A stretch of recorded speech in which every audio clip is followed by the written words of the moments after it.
నమస్తే, welcome to Leo. మనతో ఉన్నారు సీనియర్ జర్నలిస్ట్ కనకదుర్గ వడ్లమాని గారు. మేడం నమస్తే. నమస్తే అండి. మనం చూసుకుంటే వైసీపీ పార్టీకి సంబంధించి కొన్ని లక్షల కోట్లు దాచుకున్నాయి, వాళ్ళు దోచుకున్నాయి, వాళ్ళు పక్కన పెట్టి ఉన్నారని, వీటికి సంబంధించి కొంత తీస్తూ వాళ్ళు పార్టీ ప్రమోషన్స్కి వాడుతున్న సంగతి అందరికీ తెలిసిందే. గతంలో మనం చూసుకుంటే ఆర్జీవి ఎవరైతే ఉన్నారో డైరెక్టర్, ఆయనతో కొన్ని సినిమాలు తీయించి మళ్ళీ అదే ప్రభుత్వం నుంచి మళ్ళీ 2 కోట్లు ఇప్పించిన సంగతి కూడా తెలుసు. దాని మీద పెద్ద కేసు ఉంది. రామ్ గోపాల్ వర్మ గారు కూడా పోలీస్ స్టేషన్కి వెళ్ళారు. ఇలా వీళ్ళు వివిధ వ్యవస్థల్ని కావచ్చు, కొన్ని షోస్ని కావచ్చు నమ్ముకొని వీళ్ళు డబ్బులు పెట్టడం ఇవన్నీ చూస్తున్నాం. ఇప్పుడు మనం చూసుకుంటే స్టాండప్ కామెడీ షో అని చెప్పేసి అంటూ ఒక సిల్లీ అనుదీప్ అనేటువంటి ఒక ఎవరైతే ఉన్నారో అతన్ని బేస్ చేసుకొని అటు మెగా ఫ్యామిలీ మీద కావచ్చు, గతంలో లోకేష్ గారి మీద కావచ్చు, లేదా బాలకృష్ణ గారి మీద కావచ్చు, వీళ్ళందరిపైన చేయిస్తున్నటువంటి ఒక కామెడీని, దీనికి సంబంధించి జరిగినటువంటి పరిణామం ఏంటి అంటే ఏం చెప్తారు? అంటే ఎవరు కూడా ఏది ఫర్ గ్రాంటెడ్గా తీసుకోకూడదండి. కామెడీ అనేది హద్దులు మీరకూడదు. ఇప్పుడు నాకు మీరు నచ్చలేదు, లేదు నాకు మీరు తెలుసు, ఇష్టానికి మాట్లాడతానంటే కుదురుతుందా? దేనికైనా ఓ లిమిట్ ఉంటుంది. కామెడీ కూడా అంతే. స్టాండప్ కామెడీ అని చెప్పి మీరు పవన్ కళ్యాణ్ మీద, లేకపోతే నిహారిక మీద, లేకపోతే రామ్ చరణ్ మీద, లేదు ఆవిడెవరు ఉపాసన మీద మీ ఇష్టానికి అనుచిత వ్యాఖ్యలు చేస్తానంటే ఫ్యాన్స్ ఊరుకుంటారా? చావచిత కొడతారు. ఇప్పుడు ఇతను అనుదీప్ కటికాల చేసింది అదే. ఇప్పుడు స్టాండప్ కామెడీ అనేది మనం చూసాం. మిస్ శెట్టి, మిస్టర్ పోలిశెట్టి సినిమాలో స్టాండప్ కమెడియన్ అతను. అందులో కూడా మనం తల్లిదండ్రుల మీద కొంచెం కామెడీ చేస్తాడు, తండ్రి మీద ఎస్పెషల్లీ. అది మనకి నచ్చదు. అంటే కామెడీ అనేది ఇప్పుడు మనం బాడీ షేమింగ్ లాగాను, లేకపోతే మీలో ఉండే లోపాలను చూపిస్తూ దాన్ని క్రిటిసైజ్ చేస్తూ చేయటం అనేది కామెడీ కాదు. ఫన్ వేరు, కామెడీ వేరు కదా. సో కామెడీ అనేది మనకి స్పాంటేనియస్గా రావాలి. అది ఎదురు వాళ్ళని నొప్పించకూడదు. అది విన్నవాళ్ళు హ్యాపీగా ఫీల్ అవ్వాలి. కానీ ఈ అనుదీప్ కటికాల చేసింది అది కాదు. ఇతను ఐఐటి బాంబేలో చదువుకున్నాడు అంటే చదివేస్తే ఉన్నమతి పోయిందంటారు. అట్లాగా తయారయ్యాడేమో.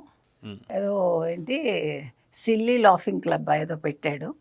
ఇది స్ట్రీట్ లాఫింగ్ క్లబ్ అని అందులో ప్రోగ్రామ్ చేసినప్పుడు ఇవి చేస్తే ఎవరు మెగా ఫ్యాన్స్ వెళ్ళి చితకొట్టారు.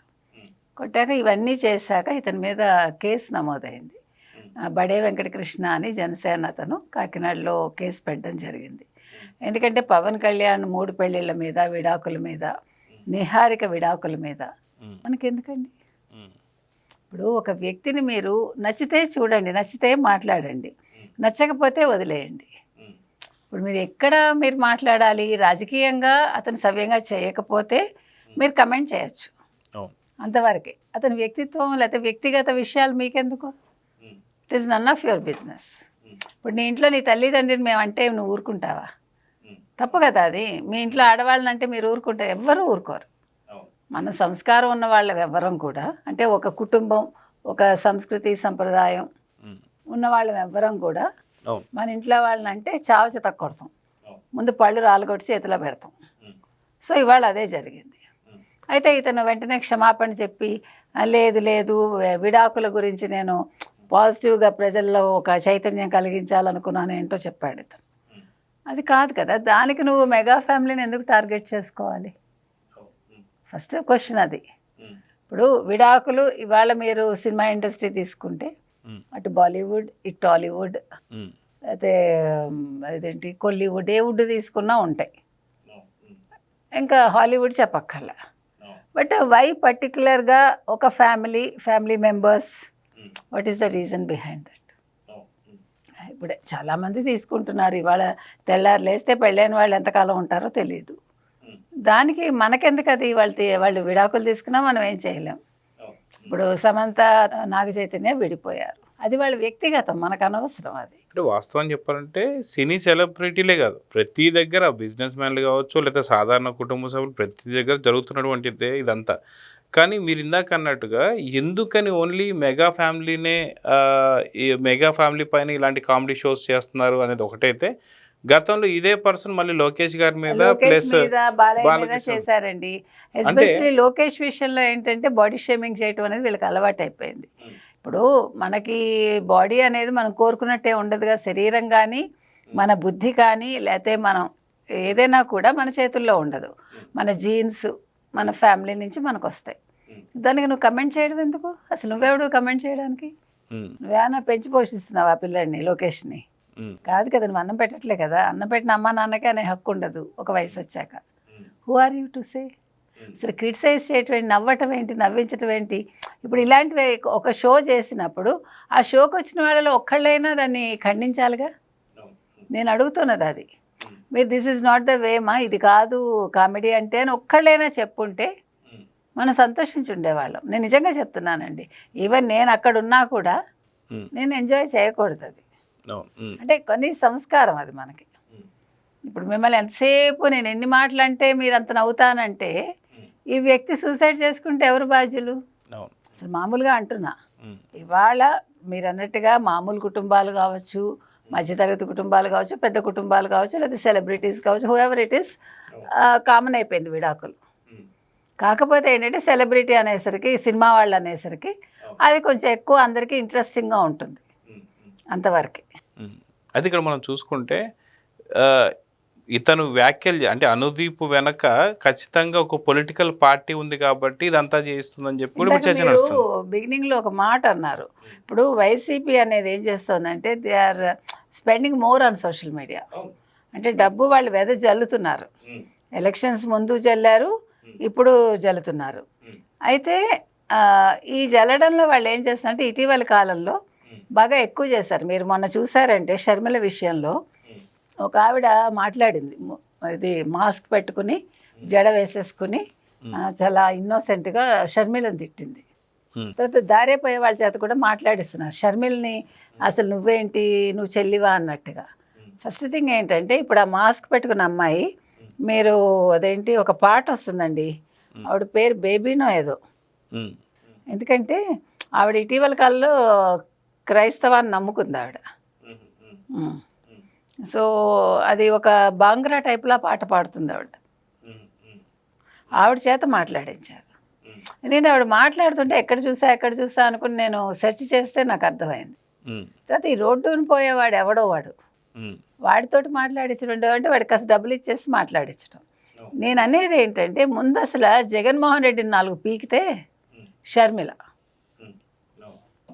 అప్పుడు జగన్మోహన్ రెడ్డికి బుద్ధి వస్తుంది. ఎందుకు చెప్తున్నానంటేనండి, తప్పులేదు, చెల్లెలైనా కొట్టాలి అన్నగారిని ఇలాంటి పనులు చేస్తున్నందుకు. ఇప్పుడు నువ్వు రాజకీయంగా ఎదుర్కో జగన్మోహన్ రెడ్డి, మనం చెప్తున్నాం అంతే తప్ప ఇలా చేతగాని పనులు చేసి చెల్లెల్ని తిట్టించి చెల్లెలు క్యారెక్టర్ అసాసినేషన్ చేసి ఇది మా నాన్నకే పుట్టలేదని ఏంటది? ఏ జమానాలో ఉన్నావు నువ్వు? ఇంత ఏమనాలి, బూజు పట్టిన భావాలతో ఉన్నావా నువ్వు? అసలు వాళ్ళ అమ్మ 4 పీకు ఉండాలండి. నిజంగా చెప్తున్నా, తల్లి చేయాలి ఆ పని. ఇది జగన్మోహన్ రెడ్డి ముఖ్యమంత్రి అయితే అయ్యాడు మరొకటి, కానీ తల్లికి బిడ్డే కదా. నువ్వు నీ చెల్లెల్ని అంటే నన్ను అన్నట్టేరా అని అన్ని ఉండాలిగా, లేకపోతే అలా అడిగినందుకే పంపించాడా మనకు తెలియదు. నేను ఎందుకు చెప్తున్నానంటే చాలా తప్పండి అది. ఆడపిల్లని, మన ఇంటి ఆడపిల్లని ఎవడైనా ఏదైనా అంటే మామూలుగా ఇళ్లలో కర్ర తీసుకున్నా కత్తి తీసుకున్నా బయలుదేరుతారు కదా, వాడెవడు, వాడి సంగతి తేలుస్తా అంటారా అనరా? అలాంటి తిట్టించటం ఏంటండి, డబ్బులు ఇచ్చేదురు పనికిమాలిన వాళ్ళందరి చేత. అంటే తిట్టించడం వాళ్ళ కుటుంబంలో ఉన్నదే కాక ఇప్పుడు మిగతా కుటుంబాలకు కూడా అది జరగాలని చెప్పి ఇలాంటి స్టాండప్ కామెడీస్ని ఎంచుకొని వాళ్ళకి డబ్బులు పోయారు. నేను అక్కడికి వస్తున్నా, యువర్ రైట్. అంతకుముందు అసెంబ్లీ వేదికగా చేసుకున్నారు మీరు, మీకంటే అన్ని వేదికలే. రామ్ గోపాలరావు చేత సినిమా, మళ్ళీ 2 కోట్ల పన్ను సొమ్ము ఇచ్చావా, మళ్ళీ గవర్నమెంట్ నుంచి ఇచ్చావు. అంటే ఆయన నీతులు చెప్తాడు కదా, మనం చెప్తున్నది అది. తర్వాత ఇప్పుడు దాన్ని నువ్వేం చేసావు, రోడ్డు మీదగా తీసుకొచ్చావు. స్ట్రీట్ కామెడీ అని చెప్పి రోడ్డు మీదగా తీసుకొచ్చి రోడ్డు మీద నువ్వు మాట్లాడిస్తే మామూలుగా ఉండదు పరిస్థితి. అది చేసిన వాడికి బుద్ధి లేదేమో, వాడికి బుర్రలేదేమో. అనుదీప్ అనేవాడు ఏమనుకున్నాడు, నేను మాట్లాడితే ఎవడేమంటాడులే అనుకున్నాడేమో. పవన్ కళ్యాణ్ సత్తా ఇప్పుడు తెలిసి ఉంటుంది, పవన్ ఏంటో అర్థమయ్యాక ఇవాళ ఓచలు లెక్క పెడుతూ ఉంటే మళ్ళా జన్మలో నిద్దట్లో కూడా మాట్లాడు. ఇది ఎందుకు చేయాలంటున్నానంటే ఇంకెవ్వడు కూడా ఇలా చేయకూడదు. ఒక్కసారి జగన్మోహన్ రెడ్డి కూడా ఇలా అవ్వాలండి. I wish. అర్థమైందా మీకు? నేను కోరుకుంటున్నా మనస్ఫూర్తిగా. ఎందుకంటే ఆడవాళ్ళని తిట్టే వాళ్ళకి ఇలాంటి శిక్షలే ఉండాలి. అది ఎవడైనా సరే, నువ్వు ముఖ్యమంత్రిగా చేస్తే ఏంటి, ఎమ్మెల్యేగా ఉంటే ఏంటి, బుద్ధి లేనప్పుడు నువ్వు ఎవడైతే ఏంటి కదా. నువ్వు ఫస్ట్ మనిషిగా లేనప్పుడు ఎన్ని పదవులు ఉంటే ఏంటి, ఆ పదవులే సిగ్గుపడతాయి నిన్ను చూసి. కాబట్టి ఇవాళ అనుదీప్కి ఏదైతే జరిగిందో చాలా మంచి పని అండి. ప్రయాగ్రాజ్లో ఉంటే పట్టుకున్నారు, పారిపోయాడు తల్లిదండ్రి దగ్గరికి. అతని సిగ్నల్స్ ఆధారంగా, ఫోన్ సిగ్నల్స్ ఆధారంగా పట్టుకుని తీసుకొచ్చారు కాకినాడకి. ఏదేమైనా ఇంకొకటి ఎవడు కూడా స్టాండప్ కామెడీ పేరుతో కానీ, లేదు నా వ్యక్తిగత స్వేచ్ఛ అని కానీ ఎవడైనా మాట్లాడితే ముందు జైల్లో వేసి 4 ఉతికాక అప్పుడు స్టేట్మెంట్లు రికార్డ్ చేయండి. సో చూద్దామైనా ఖచ్చితంగా మీరు అన్నట్టుగా ఏదైతే జగన్మోహన్ రెడ్డి ఇలాంటి వాళ్ళందరినీ కూడా పెంచి పోషిస్తున్నాడో, ఖచ్చితంగా పవన్ కళ్యాణ్ పవర్ ఏంటో ఇప్పుడు తెలిసింది. ఖచ్చితంగా మీరు అన్నట్టుగా అనుదీప్ జరిగిందే ఖచ్చితంగా జగన్మోహన్ రెడ్డి గారు కూడా అతి తొందరలో జరగాలని చెప్పి మీరు కోరుకున్నది జరగాలని చెప్పి నేను కూడా కోరుకుంటున్నాను. సో చూద్దాం మేడం ఏం జరగబోతుందో. నమస్తే. నమస్తే. Please subscribe to Leo News for more videos.